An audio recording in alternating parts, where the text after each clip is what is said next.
Ladies and gentlemen of Knucklehead Nation, welcome to the Fightersrep podcast, episode 30. I'm your host, the Fightersrep Fez, along with none other than Ignorant Behavior, Gary, the Smoke Show Martin. Gary, how you doing, young man? I'm doing good, man. How about you, man? I know you came from the water park. You're all burned up. I'm hurting, man. I'm hurting, man. We did that. We did that. It's pretty impressive. We got a good deal on it, though. That World Center Marriott in Orlando. They got like a water park attached to the hotel. It's a beautiful hotel. It's the biggest Marriott in the world, supposedly. Oh yeah. And yeah, and it's near like Islands of Adventure and all that other stuff. You know what I mean? And the kids never been to Islands of Adventure, So I said, we'll go there. We'll spend a few days at the water park. We'll let them, go crazy with the slides and everything. And then we'll go to Islands of Adventure, and then we'll come home. And man, I paid for that one, big dog. Hey, that'll wear you out every time. Every single time. Yeah. You can't even go get you none after that. You tired. But it was cool. I will say this, I was kind of there on business too. They had a huge basketball tournament going on there. Huge basketball tournament. Oh, yeah? It's a convention center, Marriott. It's the biggest one, like I'm telling you, And, I talked to them about maybe doing a kickboxing tournament at some point and stuff like that. So it was a cool trip for sure, man. It was. What did you have going on this weekend? Man, I didn't have really too much, man. Just chilling, working out, trying to get my son worked out for football season coming, trying to get him ready. That's about it. Now, we're going to be talking about Fundora versus Tszyu. Crazy win there. Crazy situation there. Very controversial. And I look forward to hearing what you have to say about that. Of course, we're also going to be talking about Pitbull versus Rollie, which we did call that one. We called the Tszyu one wrong, but, there were extraneous circumstances. Before I get into that, though, you mentioned working out your son. I want a tip here, a tip for the athlete dads. We'll do this for the athlete dads since you have experience in this. Do you think it's good to have them work out in the off season and then during the regular season? Like, do they just maintain, or should they keep working out at the same pace during the regular season as well? Or do you think that's overwhelming for them? I don't think at the same pace, nah. Even though they're young and everything, you don't want them to go. I still would work them out, but I'm not going to work them out like I would in the off season, because off season he ain't doing nothing else. And you got the games and you got already practice and everything, let him be a kid. I'll work you out a little bit. We'll still do some things. I know, just the people I played football with, that parents helped them out and worked them out. I don't think it was the same year round. Now, they just still worked out. They did the little extras after practice, but it wasn't the same. Gotcha. All right, so let's get into this, Gary, man. Sebastian Fundora beats Tim Tszyu. We didn't expect this result at all. We thought, me and you both thought Tim Tszyu would, get this guy out of there. I think we said maybe middle rounds or late rounds or something like that. I think you said, forgive me if I'm wrong. I think you said 8. I think I said like 7 or 8. I think you said, I said 10. I thought he would stop him. I didn't think he would knock him out, but I thought he would stop him. Yeah. And it's been a crazy situation, man. I spoke to you after the fight. I'm not sure if you had a lot of time to digest it. But for me, there's a lot to unpack with this fight, right? Because I felt like Tim Tszyu won the first couple rounds. Then he got hit with an elbow. It caused the cut. He bled so much that it obviously, in my opinion, affected his ability to fight. I guess his team could have opted to, end the fight. And, I think before 4 rounds, it could have gone to like a no contest, or once it hit 4 rounds or after less. After four, they go to scorecards. 4 rounds or more, right? Then it could have gone to the scorecards. His team could have opted to do that, but instead they opted to allow their man to continue fighting. Now, first and foremost for me, right? First and foremost for me, right off the bat, I think a lot of people dropped the ball here, Gary. I think a lot of people dropped the ball here. I think the doctor dropped the ball, right? I think Tim Tszyu's corner dropped the ball, and there's multiple people in that corner. And I think it's a very unfortunate result. Now, I'm not sure if you agree. It sounded like you didn't agree with me. It sounded like you felt that the fight, shouldn't have been stopped. I think the fight should have been stopped. Tell me what you think.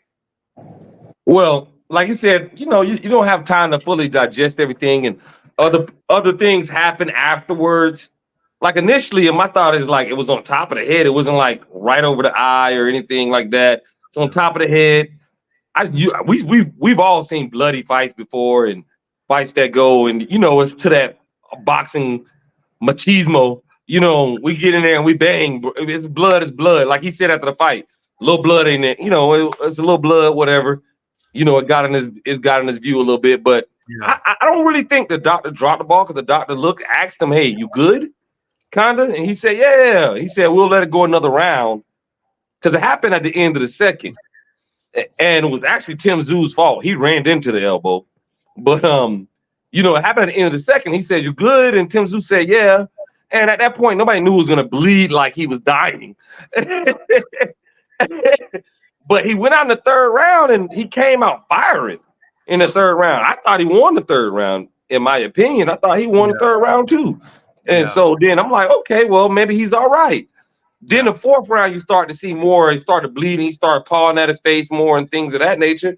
So you can see his effect to him. But the reason initially I'm like, nah, because you seen boxers fight with a broken hand. I mean, before the fight and during the fight, they went in and fought with a broken hand. That handicapped them, but they still went in and fought and kept fighting. And they did what they could to make the show go on. So I'm like, he said he's all right. He's telling in all times of the corner, unless your guys is getting the crap beat out of him like Deontay Wilder against Tyson Fury, where he's like, all right, you're going to kill him. You know what I mean? Unless he did, you kind of let your guy, because, I mean, he lost a split decision still. He still could have won. Yeah. So I was like, I mean, he wasn't getting his ass kicked. He was still being game. I did affect him. I do believe if it didn't happen, he probably wins. Even though I do feel like it gave Fundora enough time to like figure it out, gain some more confidence, and figure it out a little bit more. So I think that helped Fundora out. I think next time Fundora kind of knows now, like, all right, but then afterwards, I'm like, okay, bring Errol Spence in. They asked him about a rematch, and he's like, well, maybe later on. Like, whoa, dude, I saved this card, right? I saved this card. Yeah, you sure did. I even saved the fight because I said, let's keep fighting. I could have said, no, I can't go. I can't see. At any point, I saved the fight. I did all of this, and you're gonna sit here and tell me that you're not gonna give me an immediate rematch, and then the WBO is gonna mandate that you fight Terrence Crawford to lose the belts. Like, hold on, wait. This is crazy right now. So then after I seen all of that, I'm like, yeah, fuck that. George is right. Fuck that. Fuck that. Like, dude, even if he knew they were gonna do that, you know what I mean? It was like, no, that's bullshit. It's just bullshit. It is bullshit, man. It's real bullshit. First and foremost, I want to start throwing some people under the bus here, as professionally as possible. That doctor, man, I don't know what that doctor was waiting on. At our events at Fightersrep, man, you get a cut like that. Our doctors are stopping the show. Maybe the California State Athletic Commission doctors are a bit more careful, or the IKF doctors are a bit more careful. But man, that fight's not going on at any Fightersrep event as far as I can even comprehend. I have no idea what more the doctor needed to see. I mean, this kind of made me chuckle in the back of my head, maybe because I'm demented, right? So I was looking through social media, and I saw somebody commenting on the fight. You know, when people put like the little video of themselves at the front and the background is like an image of the two guys fighting or whatever. Yeah, yeah. Bro, they looked like barbecued baby back ribs with boxing gloves fighting each other. I mean, these guys were just covered in blood. And I was like, oh my goodness, bro. Like, who would allow, how could you allow these people to continue fighting like this? Like, and the other thing is, you know, I know they say like cuts aren't life threatening or whatever. It's like not supposed to be life threatening. Like he could still see, it's at the top, or not that he can still see, but it's at the top of his head. Like, Yeah. But it's still pouring into his eye. First off, and then second off, you know, how much blood can you lose while exerting yourself physically, right, as a fighter before being affected? Like maybe we don't notice it, but I don't know. I just feel like it can't. Well, they asked him Zoo that. They asked him, they said, did you feel fatigued or anything? He says, nah, I felt fine. I mean, I know it was a lot of blood, but I felt the same way energy wise, or I felt the same way. It's just that it kind of blurred my vision. It was blurring my vision. So well, but they're also trained to, I mean, there's probably a lot of adrenaline. Like, I don't know. I just feel like bleeding that much, man, over the course of 12 rounds, it can't be great for you. And I definitely think the doctor dropped the ball there. He should have stepped up. Second off, go ahead. I'm sorry. Second off, if the doctor doesn't step up to do his job, which I thought he blew it, if you ask me. But that's subjective. Everybody has their opinion, right? I think that was a lot of blood, and he should have stepped in to stop the fight, and that cut was not getting better, and the blood wasn't stopping, and it was affecting the guy's vision. So he should have stopped the fight. But if he doesn't stop the fight, it's on the corner, man. It's on the corner to step in and say, hey, my guy can't see. My guy can't perform in a sport where you could die, and you want to be able to have all your faculties. You want to be able to see. Now, you brought up the broken hand and this and that. We've seen guys fight with a broken jaw.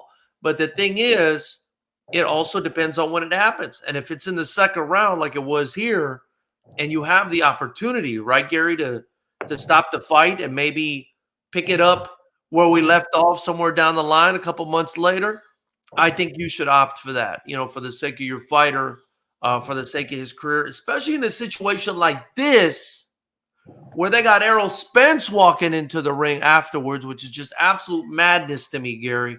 I mean, this is the boxing curse, bro. That is the boxing business at work, man. You walk Errol, of all people, bro, instead of respecting this dude that just saved your show, you walk Errol Spence into that ring, a guy who just lost and got knocked out by Terrence Crawford.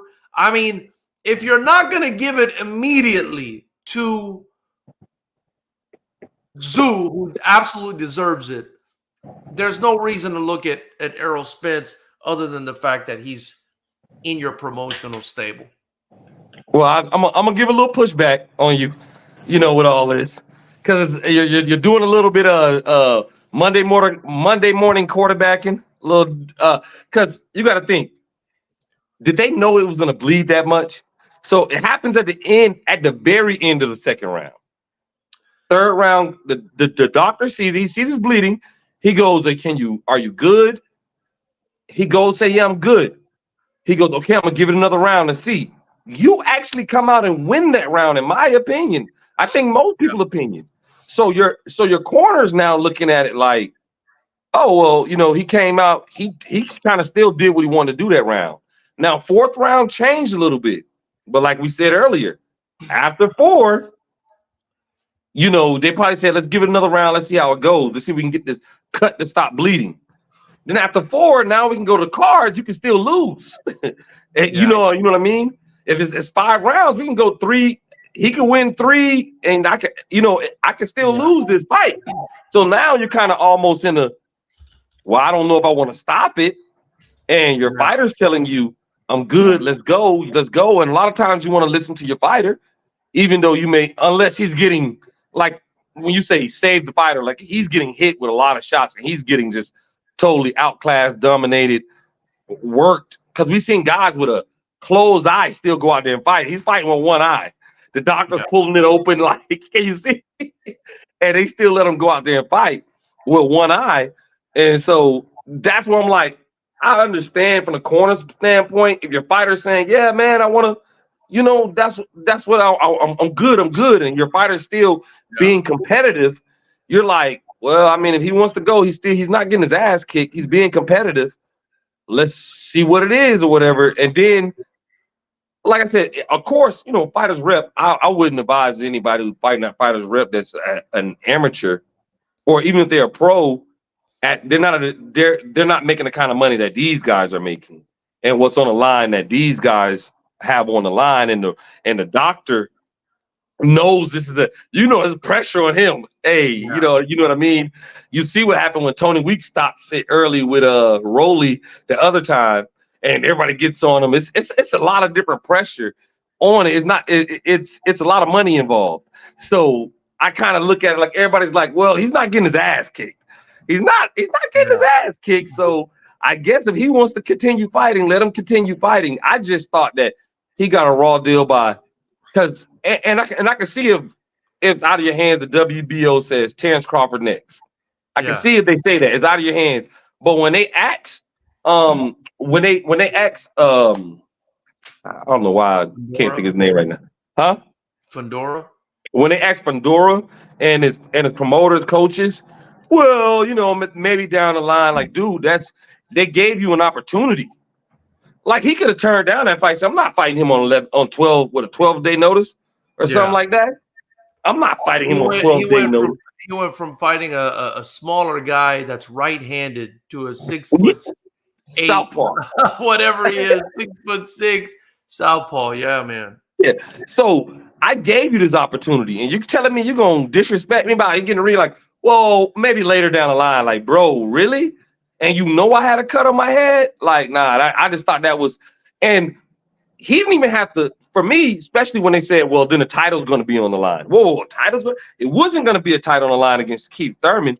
It was just going to be a fight. Now the title's on the line. It's kind of like, bro, I think he got really screwed over in this thing. But I see a lot of positive people saying a lot of positive things about Tim Tszyu. Like, I think most people are thinking that that he probably would have won the fight if he didn't get cut, and he was in there like a soldier.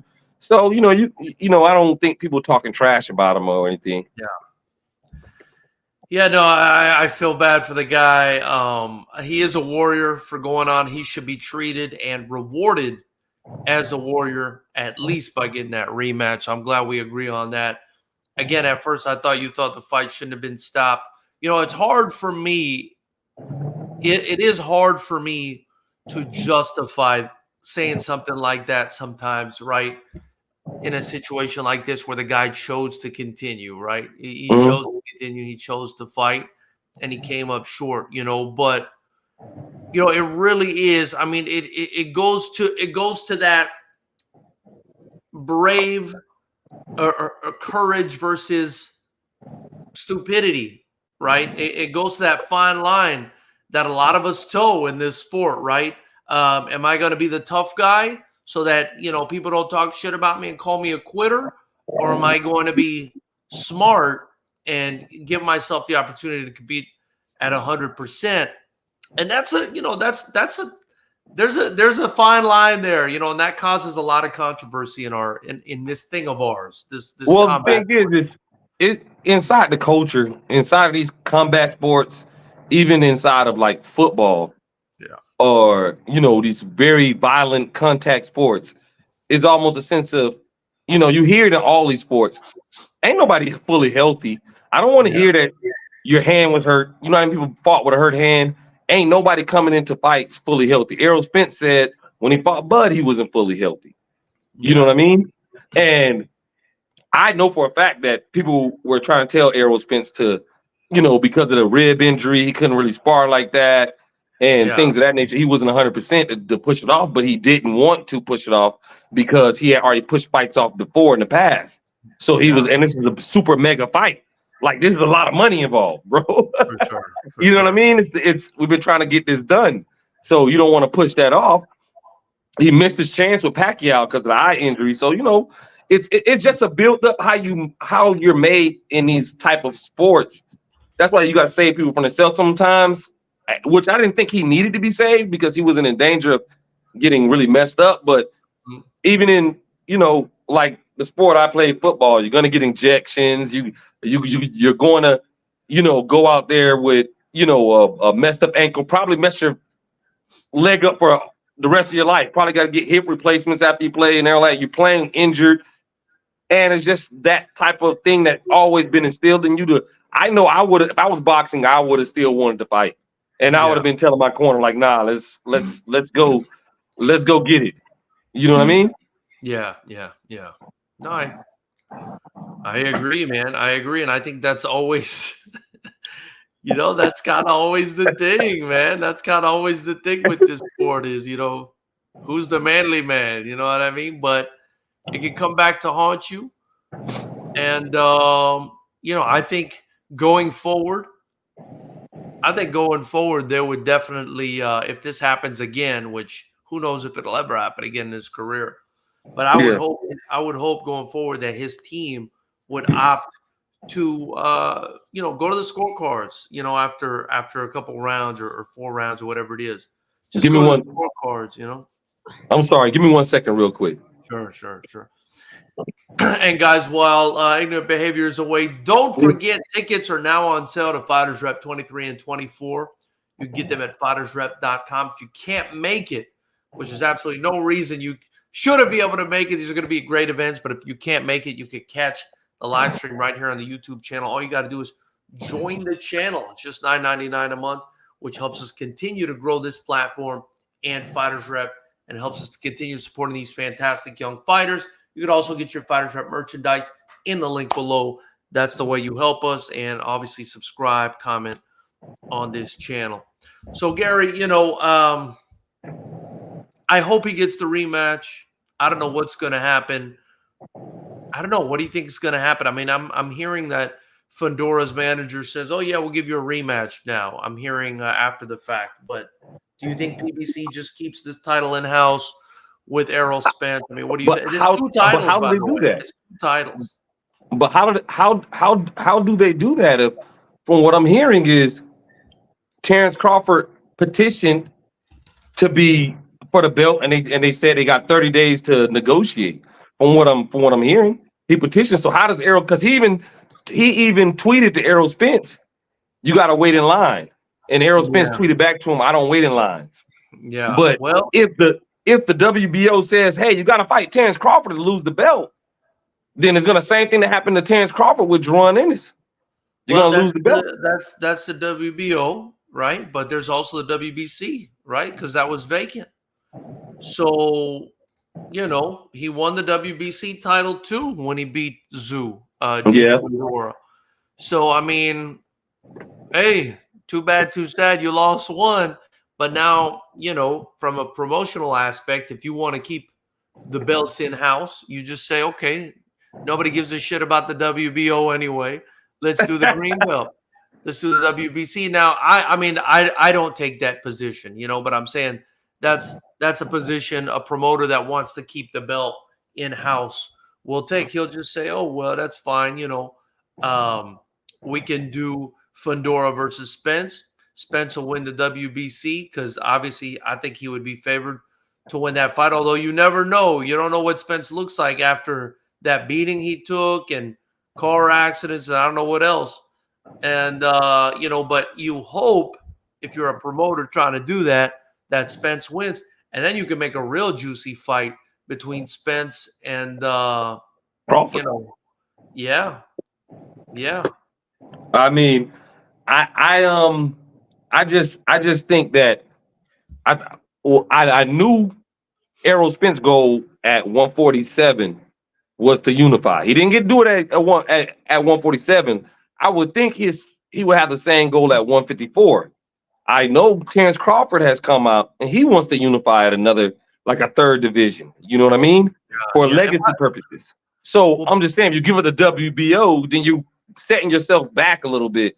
If you if that's the only thing I'm thinking of. Well, I mean, I would like also to inform the audience that the WBO has in fact ordered Fundora versus Terrence Crawford, not Errol Spence. But you know what's going to happen here if Fundora doesn't take it, they'll just strip him. And then they'll put it up for grabs, and then Crawford will fight for a vacant WBO title, and then you'll have a unification between Crawford. That's what I said. Crawford and Spence. So, I think Spence is playing the long game because Spence is like, yo, you won't fight me at 147. So you know what? I know you want these belts at 154. I'll go get the belts at 154 and make you come get me again. Yeah. So it's unfortunate, you know, if Tim Tszyu doesn't get what's coming to him, what should be coming to him, which is a rematch, but wouldn't be the first time we see it in boxing. What would be interesting though is if they made if PBC did decide to keep it in house, have Fundora fight Spence and then Crawford fight Tszyu for the vacant WBO. That would be pretty interesting. Yeah. Even though I do think again, Tszyu should be the one, you know, getting the title shot next against Fundora. But you know, we'll see, man. They'll probably punish him for being a warrior, man. That's why you can't be the nice guy all the time, Gary. Yeah, I know. Be a nice guy, Gary. Yeah, nah, you can't. But you know, like I said, I don't think it's a mark against him. Like, you know, most time people lose, they're like, he's not undefeated. Like kind of how they doing Errol Spence, kind of. Yeah. The aura of Errol Spence is gone because he got his ass whooped, but that wasn't the case with Tim Tszyu. Tim Tszyu, I mean, he was early in the fight. He's like, oh, I think he's gonna get him out of here quicker than what I thought. Yeah. You know what I mean? He's landing some good shots on him. You know what I'm saying? Early on, and then it's like I said, I do think Fundora also got better as the fight went along, but I think the bleeding helped him adjust a little bit better, be a little bit more crisp because to me, Fundora wasn't fighting in the beginning, even though he was throwing the jab out there. It wasn't like he was still fighting long. The jab was like a little flick. It wasn't fully extending. He wasn't moving after throwing the jab a little bit, moving back. He was standing right there, throw the jab. Hey, throw the jab if he's parrying it, knocking it down, and coming back at you, you know, over the top, you know, or, you know, whatever, you know, to them, it doesn't mean anything. But I think he started getting more crisp with his jab, more, you know, a little bit moving a little bit more and getting full extension on that jab, you know? Yeah. Well, hopefully he gets that rematch. But we'll see. We'll see what the boxing gods decide, man. On to the next. And you know, and the next was something me and you kind of expected. I want to say we even called it. Yeah, we did. What's that now? I said, yeah, we did. We both didn't even hesitate. Yeah. Did we pick the right round too? I don't remember what round we picked, but I don't remember either. We got to look back on that.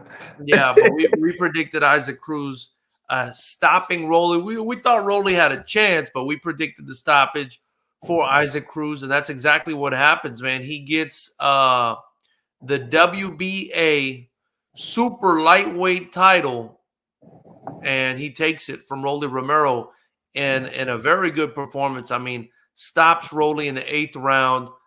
Just beat him up. The referee had to step in to kind of save Rollie, man. He was just teeing off on him. What did you think about this fight in this situation, Gary? Beat him up is a nice way to say it to me. That's how he destroyed him. He beat the shit out of him. Yeah. You know what I mean? I did not think Rollie was gonna win. I thought he was gonna get stopped. I didn't think he was gonna get like that. That was like total destruction. You know, he took him apart, man. From the first round, he caught him in the middle of throwing, and man, it just went downhill after that, man. Yeah, he was holding on for dear life. Yeah. And, you know, Isaac Cruz, I mean, just 25 years old, but a real force to be reckoned with, wins the super lightweight title. And, you know, I saw something by Floyd Mayweather that he said about Rollie, who became I guess he's a two-time champion or two-division champion, um, Mhm. and he did it, and this was just his 17th fight. So Floyd was giving him props, keep your head up, this and that. I thought that was pretty cool. And even though I think Rollie's a little goofy, you do have to give him some credit for what he's achieved in just 17 fights. He's really, built up a pretty big name for himself with the goofiness that he does. But the And he proof is in the started late. He started in boxing late. He's not yeah, like one of these guys who from a kid. right, So right. But the proof is in the pudding, man. Isaac Cruz, 29 fights, 25 years old. He's a wrecking machine, man. Anybody that gets in there with Isaac Cruz, if you put your head down and you just start swinging in there, he's gonna get your ass out of there, bro. You need to not play with the little pit bull there. You know what I mean? So and the good thing on him. about it is the reason why I picked him because he has pretty solid inside defense. Like if you want to go inside with him, it's not like he keeps it high and tight, and it's not like you just teeing off on him and you're getting shots. Even Yeah, when he fought Tank, like Tank couldn't put him out. yeah, He was coming forward, and a type of fighter like that can be like I think Shakur Stevenson tweeting, and he was yeah, like, "You got to be a very skilled guy to beat somebody like Isaac Cruz because he's gonna keep coming. And if you run around too much, you're gonna get tired from him. He's gonna keep the pressure up. You have to be able to, you got to be able to turn a guy like that, keep him off you, move a little bit, have enough power to make him weary, but also have enough skill to. And Rollie is just a big, strong, hard puncher. He's not a great, technical guy. We've seen that with Tank when he's lunging at him and gets caught with a check hook and things of that nature. He leaves himself open a lot. He should have lost his last fight, And yeah. so it's just like he was saying, anybody who thought that, I remember Shakur said, anybody who thought that Rollie was going to win this fight don't know shit about boxing. And I felt good because I'm on the right side of that. Yeah. Me too. Me too. I'm glad I'm on the Shakur side of that one, bro. Let's pat ourselves on the back. Yeah. But anyway, man, those are the fights that went down, bro. This weekend, there was also a great fight. I don't know if you got the chance to catch it, Gary. I like British boxing. I like the European boxing scene as well. It was Fabio Wardley, one of Dillian White's guys. I really like him a lot. He fought, I guess, defending his British title against Frazier Clark. No, I didn't see it. It was a good fight. Oh my God, Gary, great fight. All action, bloody, fight. Way more entertaining than most fights we're getting in boxing lately. And not to say that Tszyu fight wasn't entertaining. I mean, that was pretty great what Tszyu did. I think he showed a lot of heart, and Fundora too. But this was a great fight, and it was heavyweight. And I'm kind of big on both of these guys. I think for whatever reason, the best heavyweights especially are not coming out of the United States right now. The best heavyweights right now, I think, are coming out of maybe the UK, probably the UK. Yeah. And I think these two guys might be next in line or might be close to that top 10 status or whatever it is. So I was really excited about that fight. Definitely a fight you all should catch. If you didn't, it ended up in a split draw. So I guess they're trying to run it. They definitely want to run it back, especially Frazier Clark, because he's not the title holder. So he wants to run it back. But that was a great fight. And then, of course, Gary, Fightersrep 23 and 24, June 1st in Pompano Beach, June 8th at the beautiful Commerce Casino in Commerce, California. It's going down. I would like to do a preview with you sometime this week. We've also got a couple press conferences we got to do for that because we're going to have at least 4 titles on the line for Fightersrep 24 in Los Angeles, and we're deciding what we're going to do with Florida. We're still getting that card together. We've got 10 fights lined up already, but we might put a couple title fights on that one as well. So I look forward to it. So definitely some previews we're going to have to be doing on the channel, Gary. Yeah. Looking forward to it. But that's pretty much all we got for you guys today, man. We kept it short and sweet. Anything going on this weekend as far as boxing? I can't think of the top of my head. I can't think of. Let's check the calendar. So April 6th, Richardson Hitchens versus Gustavo Lemos. We've got Diego Pacheco fighting. Nothing crazy. Yeah. Okay, so it doesn't look like we have anything really juicy, I think, in our opinion, until April 13th. Of course, we got Jared Anderson versus Ryan Murray. Murray. I really like to see Jared Anderson. You know, I just mentioned all the best heavyweights are coming from the UK. I'm hoping the Big Baby is it Big Baby? Yeah, it's Big Baby too, right? He's also Big Baby along with. But he's been getting into some shit lately. Jared Anderson? Yeah. What do you mean? Didn't he get into the car chase with the police? Oh shit! I didn't even hear about that. Yeah, like car chase, like going 130 something miles per hour. Jeez, man. Well, that I didn't know about, but I'm hoping he keeps his nose clean. But he's got in trouble like twice recently or something with driving. I think one with weapons or something. And yeah, look it up. I think if I remember correctly, one was with driving reckless. The other one, he led the police on a chase going 135 miles per hour. Yeah. You see it? After inciting a chase with the county police. Wow. Wow. Yeah, he's been kind of off the rails. A lot of people saying that he's not focused on boxing. Well, that's a damn shame because he's definitely good at what he does, and I hope he keeps his nose clean or gets it together, because that's our hope right there for American heavyweight boxing, man. So we need to tighten up, Jared, man. Whatever you need, give me a call, man. I'm happy to sit down and talk to you, man. Me and Gary will talk to you if you need to vent, bro. We need you, man. We need you. Yeah. Because it's all because Gary, at the end of the day, bro, it's America all day, every day, bro. So I can wear a funny hat. We can say whatever we want, but it's still America, number one, Jack. And then what else? And then April 20th, we got Devin Haney versus Ryan Garcia. So, you know, we do have a couple exciting fights this month. Another guy that needs to get it together, too, up here. Yeah. So, but anyway, man, appreciate your time. Yeah, man. Be talking about those fights in the coming weeks, guys, and dropping some previews for you guys. So stay tuned. We appreciate it. Appreciate you, Gary. Thank you, bro. No problem, man. All right.